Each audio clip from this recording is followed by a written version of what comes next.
చూస్తే అసెంబ్లీ గేటును కూడా తాకలేవని ఛాలెంజ్ చేసి చరిచిన ఆ తొడల్ని బద్దలు కొట్టాం.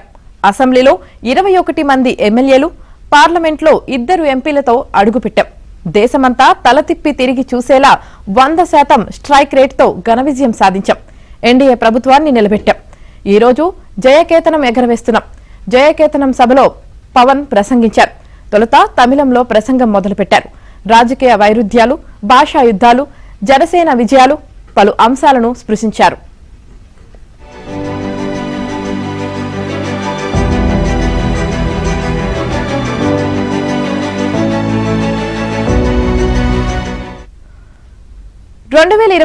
ఎన్నికల్లో ఘన విజయం సాధించామని, కలిసి పోరాటం చేశామన్నారు. కష్టాల్లో ఉన్నప్పుడు చెయ్యి అందించామని, అది గుర్తుపెట్టుకుని డిప్యూటీ సీఎంగా కలిసి ఒక వ్యక్తితో బలంగా ప్రయాణం చేస్తున్నానన్నారు.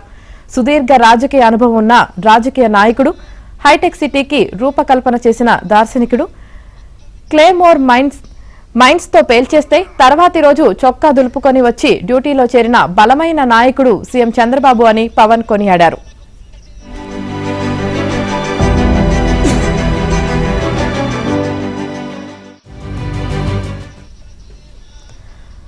సనాతన ధర్మం తన రక్తంలోనే ఉందన్నారు పవన్.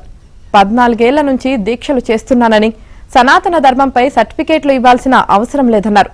219 దేవాలయాలను అపవిత్రం చేస్తే, అంతర్వేది రథాన్ని కాల్చేస్తే, రాముల వారి విగ్రహం నుంచి శిరస్సు వేరు చేస్తే ఎందుకు బయటకు రాలేదంటున్నారు. కానీ ఆ రోజే స్పందించానని గుర్తు చేశారు.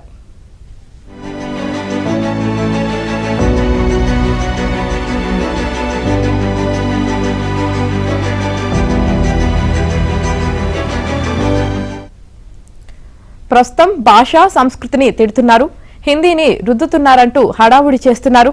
అన్ని దేశ భాషలే కదా అన్నారు పవన్. తమిళనాడులో హిందీ వద్దని అంటున్నారు. అలాగైతే తమిళ సినిమాలను హిందీలోకి అనువదించకండి. హిందీ వాళ్ళ డబ్బులు కావాలి కానీ హిందీ భాష వద్దంటే ఎలా అని పవన్ ప్రశ్నించారు. భాషలను ద్వేషించాల్సిన అవసరం లేదని, దేశానికి తమిళం సహా బహుళ భాషలు కావాలన్నారు.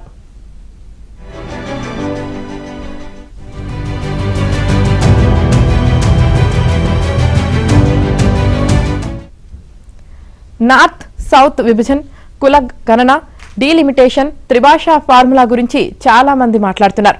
ఆంధ్రాను విభజిస్తే దేశంలో ఉండమని చాలా మంది అప్పుడు అన్నారు. దేశాన్ని కట్ చేయడానికి ఇండియా కేక్ ముక్క.